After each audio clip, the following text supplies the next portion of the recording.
유명한 말이죠. 아는 만큼 보이고 보는 만큼 느낀다. 또는 살게 된다.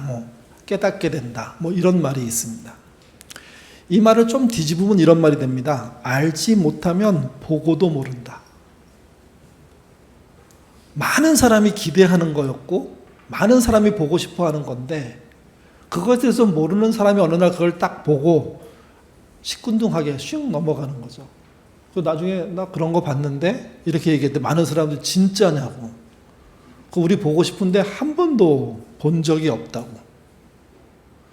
그래서 보는 것은 보는 것으로 알게 되는 게 아닙니다. 아는 것으로 보게 되는 거죠.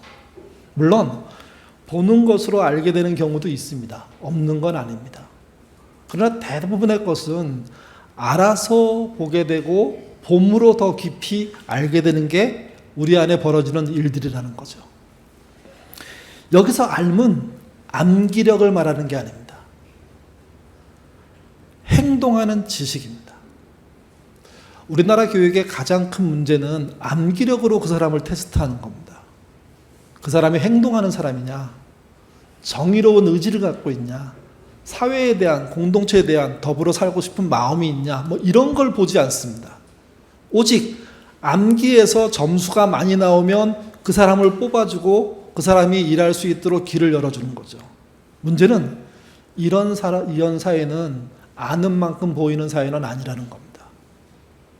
오히려 그 알미 제대로 못 보게 만들기도 합니다.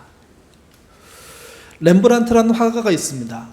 유명한 화가이지만 동시에 그는 사상가로도 불립니다. 그림을 그리면서 그림 안에 메시지를 넣습니다. 그 메시지가 매우 도전적이고 매우 공격적입니다. 많은 묵상과 많은 생각을 가지고 많은 이야기를 듣고 만들어내는 작품이기 때문에 그렇습니다. 그는 성경 이야기를 주로 많이 그렸습니다.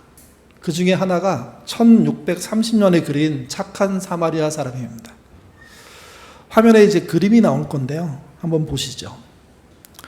칼라로 그려져 있으니까 좀 선명하게 보이는데요. 그림 중앙에 보면 흰 말이 있고 앞에 마부가 있습니다. 그리고 말 위에는 옷이 벗겨져 있는 상태로 사람 한 명이 말에서 한 사람의 도움을 받아 내려오고 있습니다. 그 사람은 강도 만난 사람입니다. 강도 만난 사람을 여관의 일꾼이 잘 모셔서 여관 안으로 들어가게 돕고 있는 장면입니다. 위에는 그 여관의 문이고요. 문 앞에 두 사람이 이야기하고 있는 장면이 있습니다. 안쪽에 있는 사람은 여관의 주인 같고요. 바깥쪽에 있는 사람은 우리가 알고 있는 사마리아 사람입니다. 또 이 그림에는 한 명이 더 나오는데 두 명이 더 나오는데 그 중에 한 명이 창문에 있는 사람입니다. 창문에 한 사람이 아주 고급진 옷을 입고 사마리아 사람이 오고 그 다음에 강도 만난 사람이 오는 장면을 내려다보고 있습니다. 이 사람이 누굴까?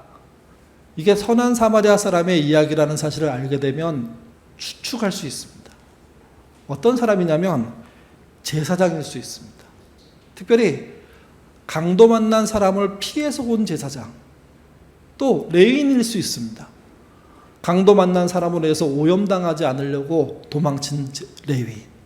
그리고 부자일 수도 있습니다. 왜 그러냐면 그 옷차림이 굉장히 고급지기 때문입니다. 그의 고급짐은 또 한 가지를 더 알려줍니다. 그 여관이 허름한 여인숙이 아니라 꽤 돈이 들어가는 좋은 그 당시에 숙박시설이었다는 거죠. 그곳에 사마리아 사람은 강도 만난 사람을 데리고 와서 거기에 맡깁니다.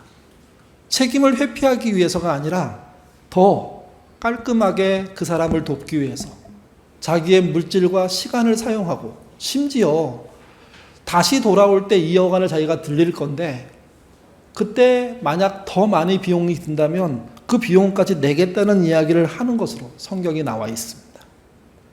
그리고 한쪽 구석에 여인이 우물가에서 일을 하고 있죠. 이 이야기에서 꼭 알아야 될 게 있습니다. 이 이야기에 등장하는 사람들 중에 유대인과 사마리아 사람이 있는데 사마리아 사람은 한 명이고요. 나머지 모두가 유대인입니다. 세월이 유대인은 다수가 출연함에도 불구하고 그들은요 주인공이 아닙니다. 등 돌리고 있는 문 앞에서 여관주의가 얘기하고 있는 그 사람이 주인공입니다. 참 놀라운 건 렘브란트는 그 주인공의 얼굴을 그리지 않았습니다. 뒤와 옆모습 비슷하게 그려놓고 그걸로 끝입니다. 세월이 3년이 흐릅니다. 1633년입니다. 렘브란트는 똑같은 제목의 그림을 하나 더 그립니다. 근데 이번에는 유화로 그리지 않고요. 동판화를 그립니다. 판화를 그렸습니다. 동으로 된. 그 동판화 모습을 보여드리겠습니다. 판화이기 때문에 칼라로 찍히지 않고 해서 우리가 그림을 볼 때 좀 이렇게 어려움이 있습니다.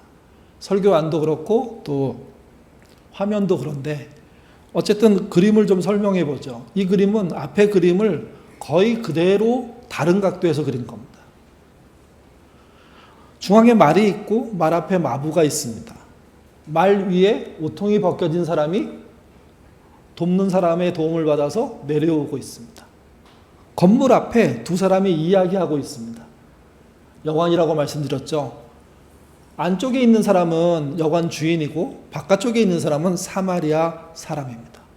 또 창문에는 여전히 고급진 옷을 입은 사람이 바깥을 내려다보고 있습니다. 그리고 우물가에 한 여인이 일하고 있습니다. 근데 여기까지는 똑같은데 이 다음에 다른 장면 하나가 들어있습니다. 뭘까요?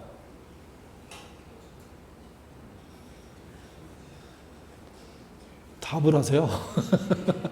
뭐가 차이입니까? 개가 있습니다. 개가 뭐 하고 있습니까? 네. 사실 좀 자세히 보면 아주 개가 리얼하게 똥을 싸고 있습니다. 최선을 다해서. 그래서 렘브란트를 사상가라고 얘기하는 겁니다. 같은 그림을 여러 각도에서 다른 방식으로 그려내면서 그 차이를 통해서 메시지를 전달합니다. 근데 메시지가 굉장히 파괴적입니다.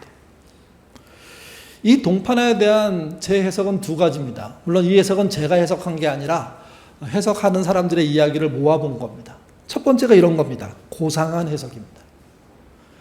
여인이 우물에서 일을 하고 개가 똥을 눕는 것처럼 그게 일상에서 당연하게 벌어지는 일들이잖아요. 그런 것처럼 사람이 다른 사람을 돕는 건 매우 타당하고 일상적인 일이 되어야 된다는 메시지입니다. 많은 미술 평론가들이 그렇게 이 그림을 설명합니다. 그렇게 봐야 한다고. 근데 그렇게만 보는 것은 또 아닙니다.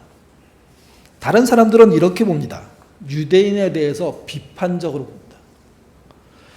착한 사마리아 사람이 강도 만난 사람을 돕는 일에 최선을 다하고 있지 않습니까?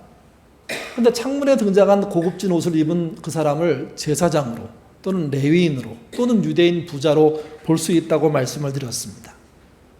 그들의 공통점은 강도 만난 사람이 있음에도 불구하고 피해서 도망친 사람들입니다. 모른 척했습니다. 지켜만 보고 있는 사람입니다. 그러면서도 돈에 대해서는 정말 탐욕적으로 살아가는 그런 인물을 말하는 겁니다. 렘브란트는 이 유대인들의 얼굴에 개똥을 바르고 있는 겁니다.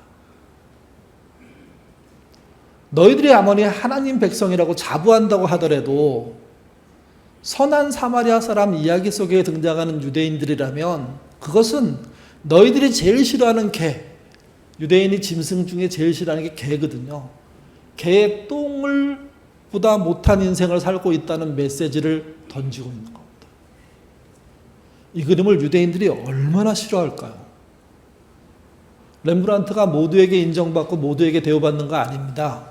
이 정도의 비판적인 사상을 그림을 통해서 펼치고 있기 때문에 사실은 좋아하는 사람은 대단히 좋아하지만 싫어하는 사람은 엄청 싫어하는 거죠. 여러분, 이 두 해석 중에 여러분은 어떤 해석을 지지하시겠습니까? 어떤 해석이 두 그림을 연결하는 그림이라고 생각하시겠습니까? 선택은 자유입니다. 레므란트는 답을 주지 않았기 때문에 그런 생각을 우리가 계속 하게 하는 겁니다. 알면 알수록 더 자세히 그림이 보입니다. 보이는 사람이 해야 될 일이 있습니다. 그건 행동입니다. 알고 있는 지식, 암기력으로만 쌓은 그 지식은 행동으로 옮기기가 쉽지 않습니다. 그래서 죽어있는 지식이라는 거죠. 믿음도요, 알아야 보입니다. 그것을 볼 수 있어야 믿음이 발휘됩니다. 그가 하나님을 모른다면, 지식으로만 안다면, 행동하는 하나님을 알고 있지 못하고 따라가지 않는다면 그의 믿음은요, 한낱 욕심일 뿐입니다. 본인의 계획을 하나님 통해서 이루고자 하는 사람의 욕망을 표현하는 것이 그들에게 믿음이라는 거죠. 여러분의 믿음은 욕망입니까? 아니면 하나님을 알고 하는 행동이십니까? 하나님을 알고 하는 행동이 되셔야 됩니다. 렘브란트의 착한 사람 이야기처럼, 착한 사마리아 사람 이야기처럼 성경에는요, 여러 가지 이야기들이 나옵니다. 또 성경 안에는 그 이야기가 반복되기도 합니다. 그 이야기 중에 하나가 오병이어 사건입니다. 우리 요한복음 6장 1절 같이 읽겠습니다. 그 후에 예수께서 디베라의 갈릴리 바다 건너편으로 가시매. 여기서 그 후는 보통 성경에서 새로운 장을 시작할 때 그 후 이렇게 시작하면 그 앞에 이야기와 이어서 생각하잖아요. 근데 6장 1절에 나오는 그 후는 앞에 이야기하고 무관한 이야기입니다. 연결을 안 지어도 되고 또 어떤 면에서는 연결을 지어도 많은 무리는 없고, 근데 어쨌든 그냥 글로 따지면 앞에 이야기는 이제 접고 이 이야기를 들어보라는 이야기죠. 이 이야기를 하겠다는 거죠. 그런 의미에서 그 후에입니다. 디베라의 갈릴리 바다 건너편이라는 표현이 있습니다. 예수님이 가버나움에 계셨는데요, 많은 이적을 베풀자 사람들이 몰려들었습니다. 그게 불편하셨습니다. 그래서 제자들과 함께 배를 타고 갈릴리 호수 건너편으로 갑니다. 당시 사람들은 갈릴리 호수를 갈릴리 바다라고 불렀습니다. 왜냐하면 그만한 물을 볼 수가 없었기 때문에, 또 바다처럼 굉장히 큰 공간이었기 때문에 그런 느낌들이 들었던 겁니다. 그러니까 주님이 자기를 추종하는 사람들을 피해서 건너편으로 가신 거예요. 그리고 그 어느 도시에, 어느 마을에 들어가셨습니다. 근데 사람들이 그 건너편으로부터 때로는 배를 타고 때로는 걸어서 예수님을 따라오는 겁니다. 배를 타고 오는 사람들은 금방 왔겠지만 걸어오는 사람들은 얼마나 많은 시간이 걸렸을까요? 주님이 어디 계신지 수소문하고 쫓아가고 결국 다시 사람들이 몰려들기 시작합니다. 그게 디베라의 갈릴리 바다 건너편으로 예수님이 갔다는 이야기입니다. 이 이야기에서 중요한 단어는요, 디베라입니다. 예수님이 가신 것도 중요하지만 디베라가 무슨 말이냐 하는 겁니다. 그 당시에 갈릴리 지역의 분봉왕, 그 지역의 왕인 사람의 이름이 헤롯 안티파스거든요. 그가 로마의 2대 황제인 디베리우스 황제에게 선물을 줬습니다. 근데 선물이 뭐 이렇게 금덩어리 이런 게 아니라 신도시를 하나 지어서 줬습니다. 여러분 생각해 보십시오. 지금 신도시라는 개념이 뭐 어마어마하잖아요. 물론 그거보다 작았겠죠. 근데 안티파스라는 사람이 얼마나 많은 돈을 갖고 있었는지 지난번에 말씀을 드렸는데, 그 돈을 모아서 또 자기의 권력을 모아서 도시 하나를 짓고 거기다가 황제의 이름을 붙인 겁니다. 그러니까 그냥 원문대로 하면 디베리우스의 도시죠. 그거를 성경이 디베랴라고 부른 겁니다. 도시가 거기에 생기자 그 다음에 희한한 일이 발생했습니다.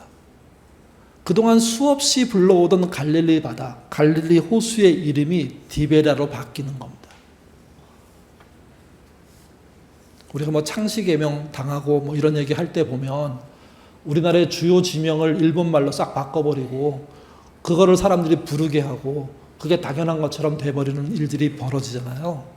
근데 이스라엘 입장에서는 하나님이 허락한 땅의 중심에 있는 생명의 보고인 그 물을 공급하는 가장 중요한 그 갈릴리 호수를 디베라라고 부르기 시작한 거죠. 주님이 그것을 가로질러 간 겁니다. 2절, 3절 말씀 같이 읽겠습니다. 큰 무리가 따르니 이는 병자들에게 행하시는 표적을 보였음이로라. 예수께서 산에 오르사 제자들과 함께 거기에 앉으시니 디베라를 건너왔음에도 불구하고 많은 사람들이 가버나움으로 따라왔습니다. 시간이 걸렸겠지만 결국 그들은 주님을 만납니다. 그러자 주님은 다시 치유를 시작하십니다. 거기 표적은 병을 치료하는 역사를 말합니다. 사람들은 열광합니다. 떠나지 않습니다. 그래서 주님이 한 언덕 위에 앉으십니다. 보통 성경에 주님이 앉아서다고 얘기하면 그 다음에 따라오는 게 있습니다. 주님의 가르침이죠. 이야기를 통한 가르침. 근데 이 본문은 가르침이 아닙니다. 오병이어라는 이적을 일으키십니다. 종종 우리나라의 신자들이 주님의 가르침과 주님의 이적을 비교하려고 합니다. 그리고 이적보다 가르침이 훨씬 더 뛰어난 거라고 얘기합니다. 그리고 가르치는 것을 교회가 해야 된다고 얘기합니다. 그러면서 슬그머니 이적을 내려놓죠. 물론 반대 교회도 있습니다.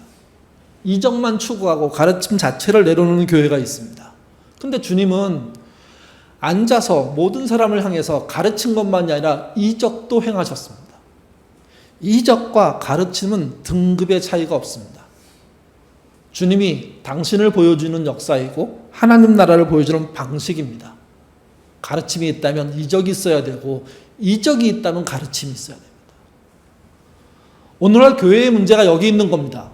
가르침이 풍성한 교회는 이적에 대해서 등한시하고 이적을 추구하는 교회는 가르침을 멸시합니다. 배워서 뭐 하냐는 식으로 믿기만 하면 되지 하는 식으로 한쪽에 치우칩니다. 주님은 그렇지 않았습니다. 보통 산상수훈이라는 것을 보면 앉으셔서 가르친 내용이잖아요. 근데 오늘 본문 요한복음 6장에서는요. 앉으셔서 이적을 베푸십니다. 근데 이적을 가르치는 방식으로 베푸십니다. 사제를 보면 이때 상황을 집약적으로 표현한 말이 또 하나 등장합니다. 마침 유대인의 명절인 유월절이 가까운지라. 유월절은 이스라엘의 출애굽해서 자유를 얻은 날, 그 한 주간을 말합니다. 그 명절은 반드시 지킵니다. 가능한 모든 사람이 예루살렘 성전에 올라가서 제사를 드리고 기도를 하고 그 성전 행사에 참여하는 것이 그들이 해야 될 일입니다. 근데 가지 못하는 사람들이 있습니다. 병자들이 못 갑니다. 또 간호하는 사람들이 못 갑니다. 또 가족이 모두 가니까 가정 안에 있는 짐승들, 그 밖에 사람들을 돌봐야 될 책임이 있는 사람들이 가지 못합니다. 그러니까 모두가 가는 건 아니지만 가능한 모든 사람이 가야 하는 겁니다. 근데 가려고 하면 그냥 갈 수 없잖아요. 1박 2일 가는 게 아니라 때로는 일주일 이상 갔다 와야 되는 일이니까. 그러니까 많은 준비가 필요한 거예요. 그 준비를 해야 될 기간인데 사람들이 준비를 하지 않고 예수님을 따라다니고 있는 겁니다. 예루살렘 성전을 까맣게 잊어버리고 예수님 앞에 나가려고, 만나려고, 그분의 이적을 보려고, 그분이 말씀하신 가르침을 배우려고 거기에 몰리고 있는 겁니다. 더 중요한 건 이겁니다. 예수님도 6월절에 성전에 올라갈 생각을 하고 있지 않으십니다. 정확하진 않지만 예수님이 공생의 기간에 3번, 6월절을 3번 지냈다고 얘기하거든요. 이게 아마 2번째 6월절일 가능성이 높은데 주님은 올라가지 않으셨을 수도 있습니다. 하나님의 아들이 하나님의 성전을 거부해버리는 그런 일을 했고 그런 일이 수천 명에 의해서 함께 진행됐다는 이야기를 하는 거죠. 당시 예루살렘 성전이 얼마나 성전답지 못했으면 이런 행동을 했고 이런 행동을 한 명이 한 게 아니라 수천 명이 모여서 했는지를 생각해 볼 필요가 있습니다. 주님은 그 자리에서 오병이어를 베푸십니다. 오병이어는요, 마태, 마가, 누가, 요한 네 복음서에 다 나옵니다. 그만큼 중요한 사건이라는 겁니다. 근데 마태, 마가, 누가, 요한이 다 똑같이 기록하고 있지 않습니다. 어떤 방점, 주제, 초점이 다 다릅니다. 첫 번째 마태복음과 마가복음은 오병이의 관점의 핵심을 뭐라고 보여주냐면 예수님의 마음으로 보여줍니다. 같이 보시죠. 마가복음 6장 34절입니다. 읽겠습니다. 예수께서 나오사 큰 무리를 보시고 그 목자 없는 양 같음을 인하여 불쌍히 여기사 이에 여러 가지로 이스라엘의 목자는 하나님이십니다. 목자가 오시는 곳은 예루살렘 성전입니다. 목자 없는 양이라고 이스라엘을 표현하고 있습니다. 성전이 하나님이 오시는 곳이 아니라는 겁니다. 그래서 그들은 방황할 수밖에 없고 욕망에 불타는 제사를 드릴 수밖에 없는 그런 존재라는 거죠. 그들을 주님은요 불쌍히 여기셨습니다. 이 원문의 뜻은 창자가 찢어진다는 뜻입니다. 분명하게 성전을 줬고 제사할 수 있게 만들었고 그곳에 찾아가서 신령과 진정으로 예배를 드리면 하나님이 말씀을 주시고 은혜를 주시고 역사를 주실 것인데 그거를 누구도 감당하지 못하는 시절이 돼버린 겁니다.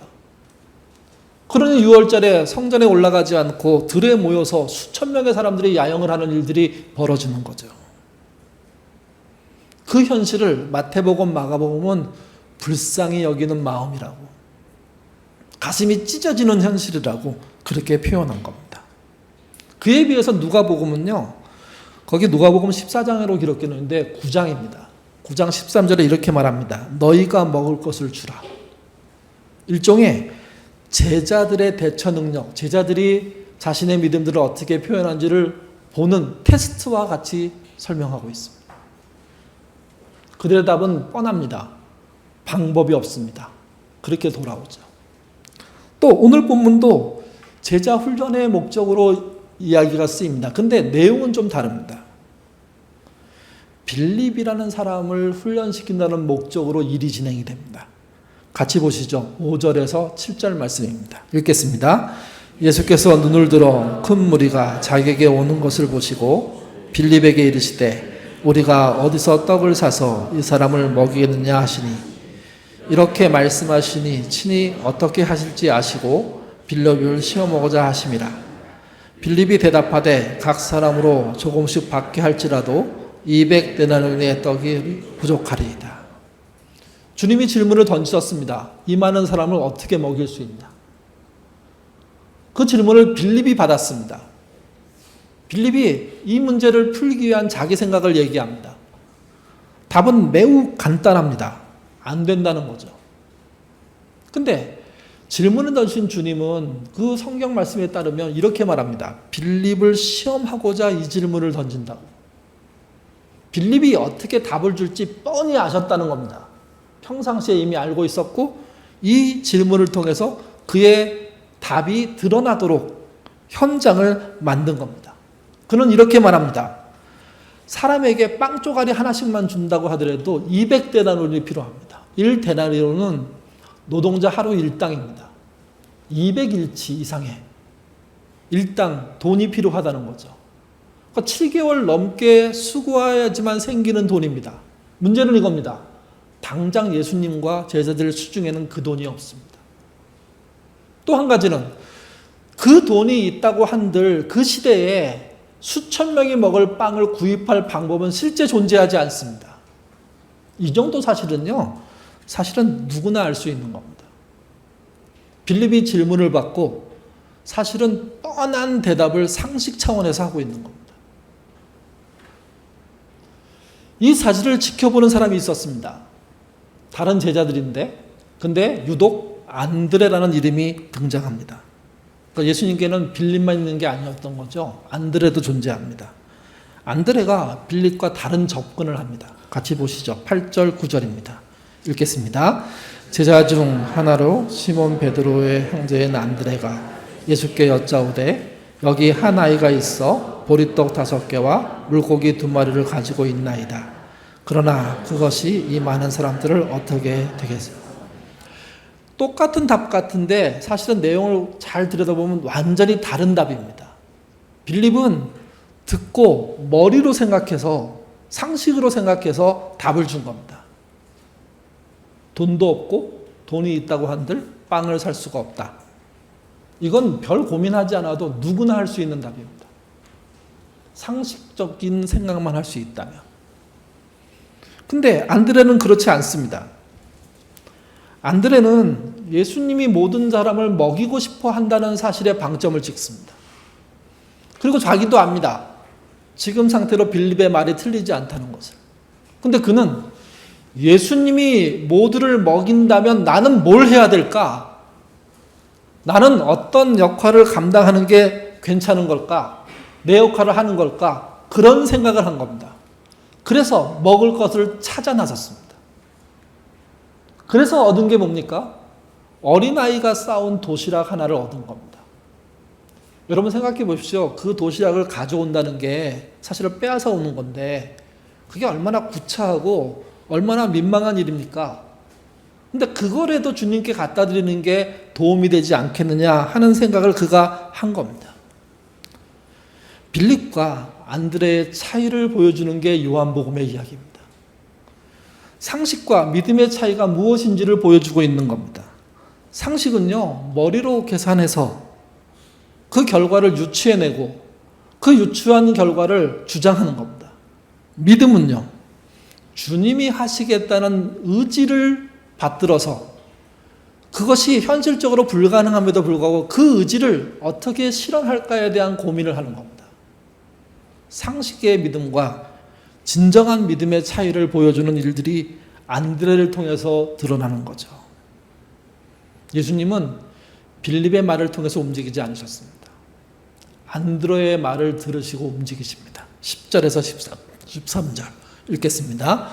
예수께서 이르시되 이 사람들로 앉게 하라 하시니 그곳에 잔디가 많은지라 사람들이 앉으니 수가 5,000명쯤 되더라. 예수께서 떡을 가져 축사하신 후에 앉아있는 자들에게 나눠주시고 물고기도 그렇게 그들이 원하는 대로 주시니 그들이 배부른 후에 예수께서 제자들에게 이르시되 남은 조각을 거두어 버리는 것이 없게 하라 하시므로 이에 거두니 보리떡 5개로 먹고 남은 조각이 12방울이에 찼더라. 빌립은 다 깨달았는지 아니면 여전히 못 깨달았는지 성경에 나와 있지 않습니다. 근데 분명한 건 이 이야기의 목적은 빌립을 시험하는 거였습니다. 다른 말로 하면 빌립을 훈련시키기 위한 겁니다. 상식에 준한 신앙에서 벗어나서 안드레처럼 상식에 준해서 봤을 때는 도저히 불가능한 일이지만 주님이 하신다고 하니까 해야 되는 일로 접수하는 그 믿음, 그 믿음으로 옮겨갈 것을 주님이 요청하시는 겁니다. 그리고 그것을 보여주는 결과로 오병이어가 일어나는 겁니다. 오병이어의 결론적인 이야기의 핵심은 그겁니다. 그들이 원하는 대로 다 먹을 수 있도록 주셨고 그것이 12바구니 남았다는 거죠. 사람들은 열광합니다. 가버나움에 있을 때도 대단한 분인지 알았지만 배를 타고 건너와서 다른 마을에 있는 그분 역시도 여전히 정말 흠모할 만한 분이라는 것을 알게 됐고 그분은 상식적인 데이터가 모두 아니라고 얘기함에도 불구하고 할 수 있다는 이야기를 하시는 분이며 할 수 있는 가능성들을 실제 열어주는 분이라는 거죠. 다 모르겠지만 예수님은 아셨고 제자들은 알았습니다. 이 일에 도움이 된 사람이 누구냐? 안드레라는 사람 그 태도와 그 노력이 도움이 됐다는 거죠. 그리고 14절이 이렇게 말합니다. 진짜 예수님은 구약성경 신명기 18장 18절에 말했던 진짜 선지자다. 예수님 왜 이런 걸 보여주시려고 하셨을까요? 마태, 마가가 보고 있는 관점, 누가가 보고 있는 관점, 요한이 보고 있는 관점이 다르다는 것은 우리에게 굉장한 이야기를 만들어냅니다.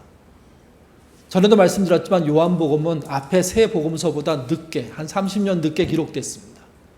다시 말씀드려서 마태, 마가, 누가가 갖고 있는 이야기의 허점들을 더 분명하게 채워주는 역할들을 하고 있다는 겁니다.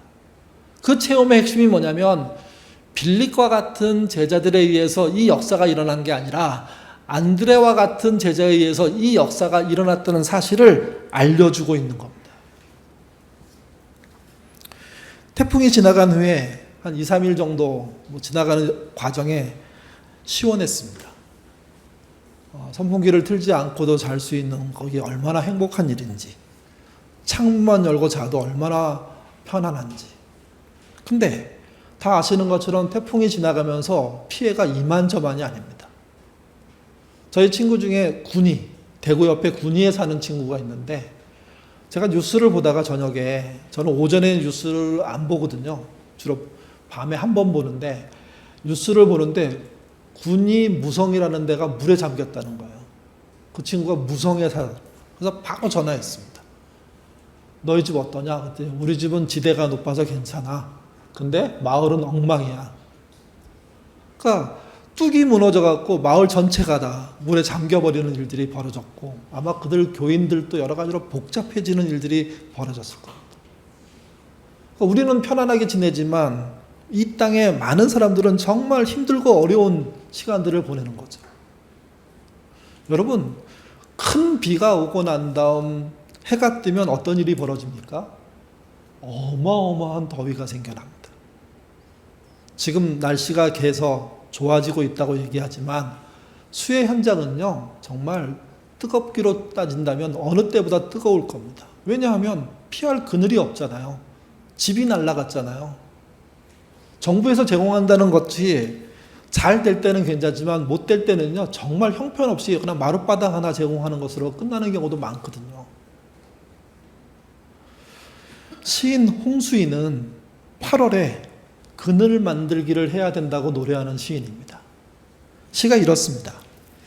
8월의 땡볕 아래에 서면 내가 가진 그늘이 너무 작았네.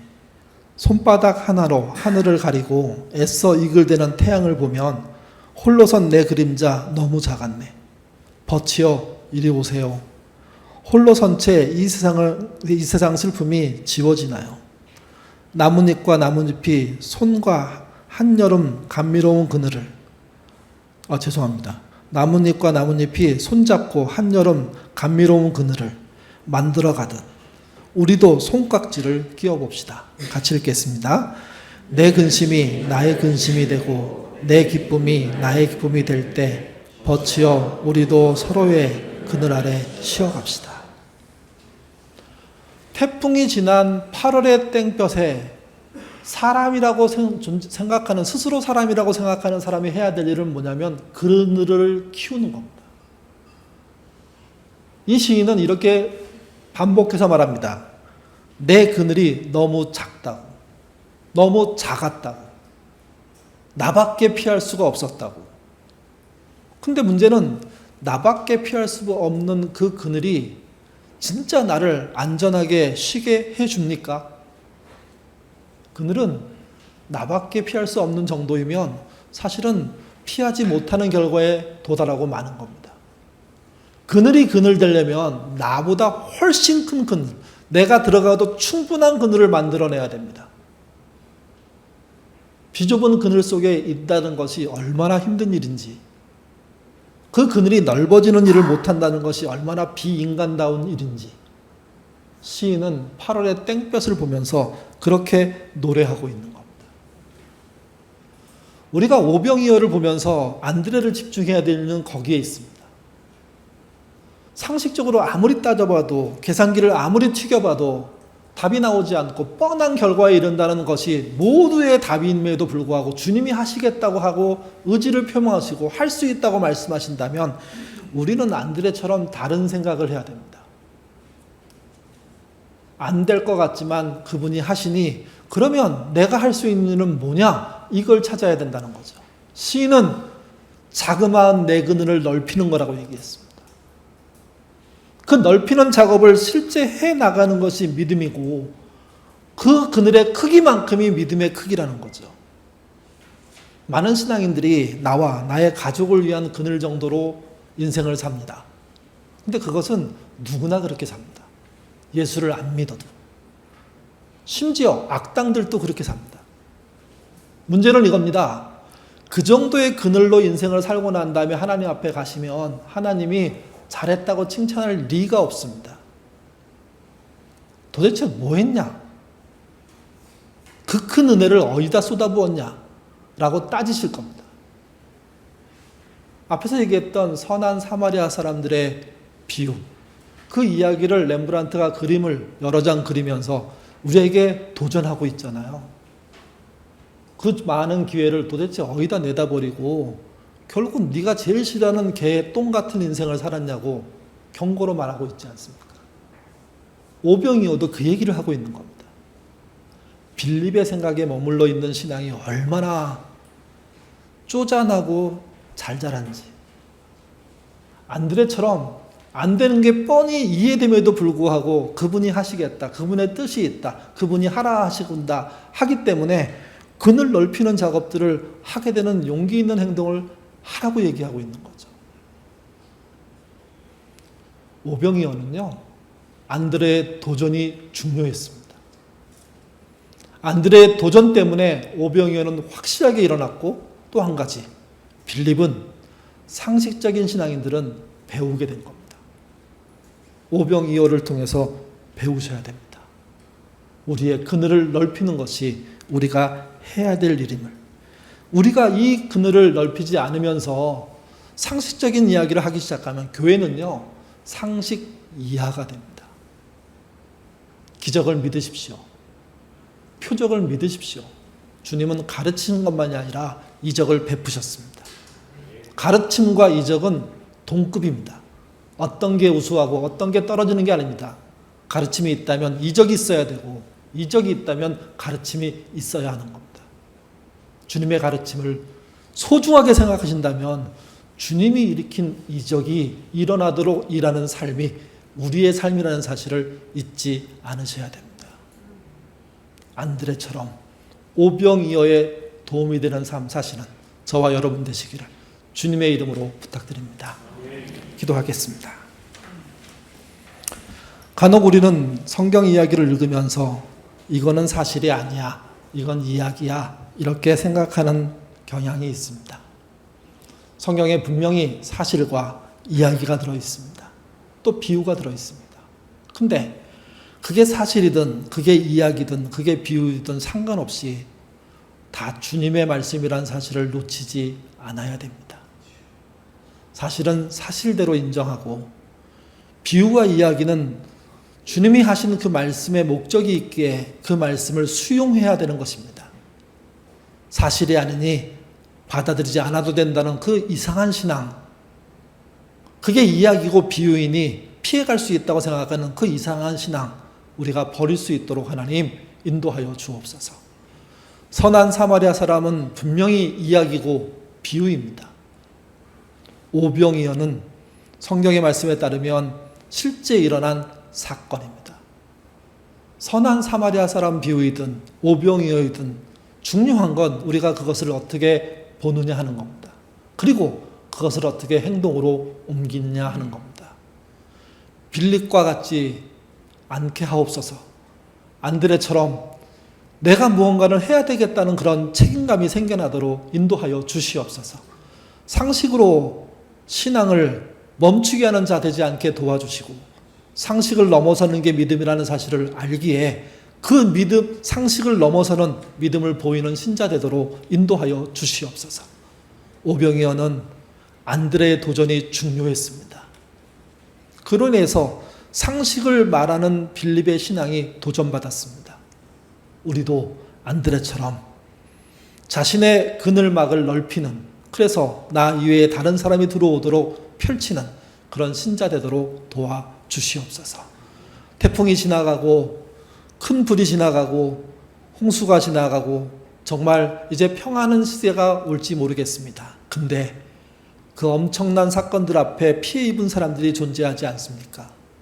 8월의 땡볕에 그 땡볕 아래 그대로 놓이지 않도록 우리의 마음과 우리의 삶들이 열려지게 도와주시고 우리가 할 수 있는 도움을 주는 용기 있는 행동하도록 이끌어 주옵소서.